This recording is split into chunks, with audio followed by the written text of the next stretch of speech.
ప్రభువైన యేసుక్రీస్తు నామం పేరిట మీకు అందరికీ శుభాభివందనాలు తెలియపరుస్తున్నాను. ఇజ్రాయెల్కిని ఆ తర్వాత లెబనాన్కి జరుగుతున్న యుద్ధం, ఆ యుద్ధాలు బాగా తీవ్ర స్థాయికి చేరుతూ ఉన్నాయి. ప్రపంచం అల్లకల్లోలుగా మారుతూ ఉంది. మూడో ప్రపంచ యుద్ధానికే వెస్ట్ ఆసియా పునాదులు పడుతున్నాయా అని రకరకాల ప్రశ్నలు తలెత్తుతున్నాయి. ఇజ్రాయెల్ మీద ఇరాన్ దాడి చేయడం ద్వారా తన మరణ శాసనాన్ని అదే రాసుకుంటుందా? ఇలాంటి విషయాలు చాలా చర్చనాంశంగా మారుతూ ఉన్నాయి. బైబిల్ ప్రవచనాలు నెరవేర్చబడుతున్నాయి. దానియేలు గ్రంథంలో చెప్పబడిన ప్రవచనాలు, అదే రీతిగా ప్రకటన గ్రంథంలో చెప్పబడిన ప్రవచనాలు, మత్తయి సువార్తలో చెప్పబడిన ప్రవచనాలు నెరవేర్చబడుతున్నాయి. ఇజ్రాయెల్ని అంతమొందించాలని, ఇజ్రాయెల్ ప్రజలను, ఇజ్రాయెల్ పౌరుల్ని మట్టు పెట్టాలని ఇరాన్ ప్రయత్నం చేస్తుంది. అందులో పెట్టే ఇరాన్ అనేక తీవ్రవాద సంస్థలకు, మిలిటెంట్ గ్రూప్స్కి సహాయం చేస్తుంది. అక్టోబర్ 7వ తారీఖున జరిగిన ఉదంతం మనందరికీ తెలుసు. ఇజ్రాయెల్ మీద హమాస్ తీవ్రవాదులు భయంకరమైన రీతిలో విరుచుకుపడ్డారు. 7,000 మిసైల్స్తో విరుచుకుపడ్డారు. అక్కడి నుంచి ప్రారంభించబడిన యుద్ధం హమాస్ తీవ్రవాదుల్ని మట్టు కరిపించారు. వారి స్థావరాలని, వారి సొరంగాల వ్యవస్థని ధ్వంసం చేసింది. హమాస్ అనేటువంటిది చాలా పవర్ఫుల్ మిలిటెంట్ గ్రూప్, తీవ్రవాద సంస్థ అయితే ఇజ్రాయెల్ వారినందరూ కూడా వెతికి పట్టుకుని వారందరినీ కూడా హతమార్చినట్లుగా మనం చూస్తుంటాం. ఆ తర్వాత ఇరాన్ మరొక తీవ్రవాద సంస్థకి సహకారాలు అందిస్తుంది. అదే హిజ్బుల్లా యొక్క సైన్యం సుమారుగా 2 లక్షల వరకు ఉంటారని అంచనా. వారిని కూడా ఇజ్రాయెల్ టార్గెట్ చేసి వారి నాయకుడిని కూడా మట్టు కరిపించింది. హ్యూతీ రెబల్స్, వీరు పెద్ద గ్రూప్ కాకపోయినా వీరిని కూడా ఇజ్రాయెల్ అద్భుత రీతిగా వారినందరినీ కూడా మట్టు కరిపించింది, వారినందరినీ కూడా హతమార్చింది. ఇప్పుడు ఇరాన్ ఇంకా రంగప్రవేశం చేయాల్సి వస్తుంది. ఈ 3 గ్రూపులకి తండ్రి, తల్లి, గురువు, దైవం ఇరానే. కాబట్టి ఇప్పుడు ఇరాన్ ఇజ్రాయెల్ మీద దాడులు చేస్తుందండి. 180 ఇంటర్ కాంటినెంట్ బ్యాలిస్టిక్ వెపన్స్ని ఇరాన్ ఎప్పుడైతే ఇజ్రాయెల్ మీదకి వేసిందో, ఇజ్రాయెల్ ఎంతో చాకచక్యంగా దానికి ఉన్న ఐరన్ డోమ్ ద్వారా వాటిని కూడా ఇంటర్సెప్ట్ చేయగలిగింది.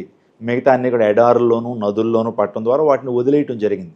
ఇప్పుడు ఈ పరిణామాన్ని గురించి ఆలోచన చేస్తున్నప్పుడు మొదట హమాస్తో ప్రారంభించబడిన యుద్ధం, తర్వాత హిజ్బుల్లా దగ్గరికి వచ్చింది, ఆ తర్వాత హూతీ రెబల్స్, వీరందరితో కూడా అయిపోయింది. నిజంగా ఒక కొలిక్కి వస్తున్న టైంలో ఇప్పుడు ఇరాన్ యుద్ధానికి వస్తూ ఉంది. వారి మరణ శాసనాలు వారే రాసుకుంటున్నారు అనిపిస్తుంది. ఇజ్రాయెల్ దేశంతో కయ్యానికి కాలు దువ్వి వారి మరణ శాసనాన్ని వారే రాసుకుంటున్నారు. ఇరాన్ అనుకుంటుంది విజయాన్ని సాధిస్తామని, ఇరాన్ అనుకుంటుంది ఇజ్రాయెల్ మేము యుద్ధంలో గెలుస్తాము, వారి స్థావరాల మీద మేము మిజైల్స్ వేసి పట్టు సంపాదిస్తామని అనుకుంటున్నారు. కానీ జరుగుతున్న వాస్తవం ఏంటంటే ఇజ్రాయెల్ దేశానికి అమెరికా తోడవుతుంది. అమెరికా బలగాలు తోడవుతున్నాయి. ఫ్రాన్స్ కూడా ముందుకొచ్చి ఇప్పటికే సైనిక బలాల్ని ఇజ్రాయెల్కి పంపిస్తూ ఉంది, వారికి తోడుగా పంపిస్తూ ఉంది. రష్యా ఎందుకు హిజ్బుల్లా తీవ్రవాదులకి, హమాస్కి, ఇరాన్కి ఎందుకు సహకారం చేస్తుందంటే వారికి ఒక బెనిఫిట్ ఉంది. ఏంటంటే ఇప్పుడు అమెరికా కనుక ఇజ్రాయెల్ దేశానికి సహకారాలు అందిస్తే దాని సహకారాలు ఉక్రెయిన్కి ఆపేస్తాయి. తద్వారా రష్యా అనుకునేది ఉక్రెయిన్ మీద మేము విజయం సాధించవచ్చు, ఉక్రెయిన్ మేము సంపాదించుకోవచ్చు అనేటువంటి ఒక స్వార్థంతో రష్యా వీటికి సహాయం చేస్తూ ఉంది. వీటన్నిటిని ఆలోచన చేస్తూ ఉన్నప్పుడు ఇరాన్ తన మరణ శాసనాన్ని తనే రాసుకుంటూ ఉంది. ఇప్పుడు ఇరాన్ మీద టార్గెట్ చేస్తే ఖచ్చితంగా ఇరాన్లో ఉన్నటువంటి ఆ యొక్క తీవ్రవాద సంస్థలుగా ఉన్నటువంటి వారిని ఖచ్చితంగా ఇజ్రాయెల్ మట్టు పెడుతుంది. ఇప్పటికే ఇజ్రాయెల్ మీద తిరుగుబాటు చేసి ఇజ్రాయెల్ మీద విజయం సాధించాలనుకున్నటువంటి ఇరాక్ పతనం అయింది. ఇరాక్ని తమ స్వాధీనంలోకి తీసుకోగలిగారు. ఇరాక్లో ఉన్నటువంటి ఉగ్రవాద సంస్థల్ని అణిచివేయగలిగారు. లిబియాలో కూడా ఉన్నటువంటి ఉగ్రవాద సంస్థలు ఎవరైతే ఇజ్రాయెల్ దేశాన్ని మట్టు పెట్టాలనుకుంటున్నారో, ఇజ్రాయెల్ దేశాన్ని నాశనం చేయాలనుకుంటున్నారో ఆ తీవ్రవాదుల్ని ఆల్రెడీ హతం చేశారు. ఆలోచన చేయండి, ఇప్పుడు ఇరాన్ కూడా ముందుకు వస్తూ ఉంది. ఇజ్రాయెల్ చేతిలో అది కూడా పెడితే అక్కడ ఉన్నటువంటి పరిస్థితులు కూడా తారుమారు అయిపోతుంటాయి.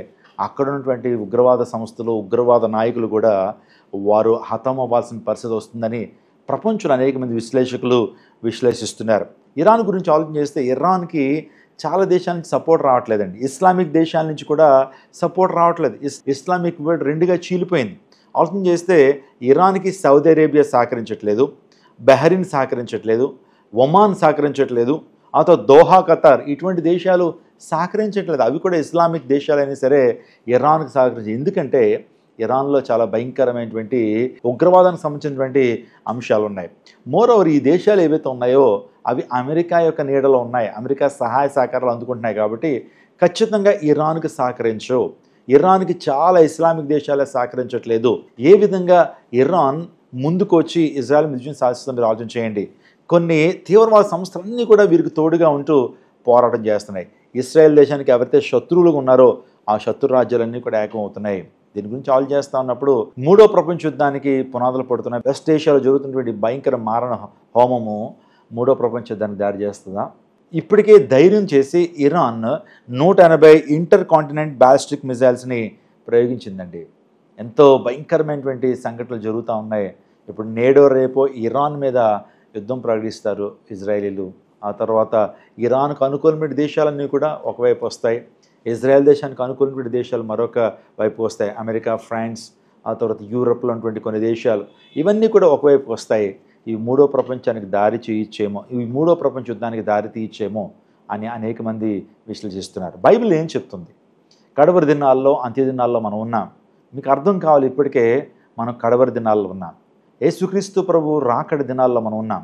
యేసు ప్రభు రెండోసారి లోకానికి వస్తాడని అనేకమైన ప్రవచనాలు పరిశుద్ధ గ్రంథంలో రాయబడ్డాయి. మీరు బైబిల్ గ్రంథాన్ని జాగ్రత్తగా ఆలోచన చేస్తే యేసుక్రీస్తు ప్రభు వారు ఈ లోకానికి వస్తాడని చాలా ప్రవచనాలు రాయబడ్డాయి. అంజూరపు చెట్టు లేతదై చిగురించినప్పుడు వసంతకాలం సమీపించునని దేవుని లేఖనం తెలుస్తుంది. ఎవరు అంజూరపు చెట్టు? వసంతకాలం అంటే ఏంటని ఆలోచన చేస్తే అంజూరపు చెట్టు ఇజ్రాయెల్ దేశాన్ని సూచిస్తుంది. అంజూరపు చెట్టు ఇజ్రాయెల్ దేశానికి సాదృశ్యంగా ఉంటే ఆ అంజూరపు చెట్టు లేతదై చిగురించినప్పుడు ఆ వసంతకాలం వస్తుందంటే ఇజ్రాయెల్ దేశం ఫామ్ అవ్వటం, ఇజ్రాయెల్ దేశం చిగురించడం, వర్ధిల్లటం, ప్రపంచంలో ఒక అగ్రరాజ్యంగా మారటం, ప్రపంచంలో అనేక దేశాల యొక్క ఆర్థిక వ్యవస్థని ఆ ఇజ్రాయెల్ ఇన్ఫ్లుయెన్స్ చేయటం, వీటన్నిటిని ఆలోచన చేస్తున్నప్పుడు అంత్య దినాల్లో ఇజ్రాయెల్ వర్ధిల్లుతుంది. ఇజ్రాయెల్కి ఏ ఒక్కరు కూడా ఎదురుగా నిలబడలేరని దేవుని లేఖనం చెప్తుంటే ఎగ్జాక్ట్లీ ఈ రోజున ప్రపంచం అంతా కూడా ఇజ్రాయెల్ దేశం యొక్క తెలివికి కానీ, ఇజ్రాయెల్ దేశం యొక్క సైన్య సంపత్తికి కానీ, ఇజ్రాయెల్ దేశం వేస్తున్న స్ట్రాటజీస్కి కానీ, ఇజ్రాయెల్ దేశం యుద్ధం చేయాలన్నా సరే అందరికీ మచ్చమటలు పట్టేటువంటి పరిస్థితుల్లో ప్రపంచంలో ఈరోజు ఇజ్రాయెల్ ఉంది. ఇది కాదా అంజూరపు చెట్లు లేదే చిగురించినప్పుడు వసంతకాలం 1948 మే 14న అది వికసించింది. ఇజ్రాయెల్ దేశం స్వాతంత్రాన్ని పొందుకుంది. ఇజ్రాయెల్ దేశం మరలా ఒక స్వతంత్ర రాజ్యంగా ఏర్పడింది. ప్రపంచాన్ని శాసిస్తున్నటువంటి దేశంగా, అత్యధిక నోబెల్ గ్రహీతలు ఉన్నటువంటి వ్యక్తులుగా, అనేక మందులకు వ్యాక్సిన్ కనిపెట్టిన దేశంగా, నిజంగా ఆ యొక్క మిజైల్స్ శక్తివంతమైన మిజైల్స్ని కనిపెట్టిన దేశంగా, ఆటమిక్ ఎనర్జీని కలిగిన దేశంగా, అనేక దేశాలకి డిఫెన్స్ కన్సల్టెంట్స్గా, అనేక దేశాలకి అగ్రికల్చర్ కన్సల్టెంట్స్గా, అనేక రంగాల్లో ఉత్తమమైనటువంటి ప్రతిభను కనపరుస్తున్నటువంటిది ఇజ్రాయెల్. అంజూరపు చెట్టు లేదే చిగురించినప్పుడు వసంతకాలం సమీపిస్తూ ఉంది. ప్రస్తుత పరిస్థితులు మనం ఆలోచన చేస్తున్నప్పుడు ఈ పరిస్థితులు మూడో ప్రపంచానికి దారితీస్తాయని ఖచ్చితంగా మనకు అర్థమవుతుంది. ఫ్రాన్స్ ఇన్వాల్వ్ అవుతూ ఉంది, అమెరికా ఇన్వాల్వ్ అవుతూ ఉంది, అటు రష్యా ఇన్వాల్వ్ అవుతూ ఉంది. ఈ దేశాలన్నీ కూడా మూడో ప్రపంచ యుద్ధానికి అగ్రరాజ్యాలు వచ్చేసింది. ఇప్పుడు మూడో ప్రపంచ యుద్ధానికి దారి తీర్చేమో అని చాలామంది విశ్లేషకులు అభిప్రాయపడుతున్నారు. కనుక మనందరం ప్రార్థన చేద్దాం, మనందరం ప్రపంచ శాంతి కోసం ప్రార్థన చేద్దాం. దేవుని లేఖనం చెప్తా ఉంది, మిమ్మల్ని పరిపాలించే పరిపాలకుల కొరకు, దేశ క్షేమం కొరకు, ప్రపంచ క్షేమం కొరకు మీరు ప్రార్థన చేయండి అని దేవుని లేఖనం సెలవుస్తున్నాయి. కాబట్టి అందరూ ప్రార్థన చేద్దాం, ఆ ప్రభువుని వేడుకుందాం. ఈ యొక్క మారణ హోమాన్ని నిలుపమని, ఈ మారణ హోమాన్ని నిలపమని, ఈ మారణ హోమం నిలపబడాలని, అనేక మందిలో శాంతి నెలకొల్పబడాలని ప్రత్యేకంగా క్రైస్తవ్యం అంతా కూడా ప్రార్థన చేద్దాం. God bless you. God bless our India.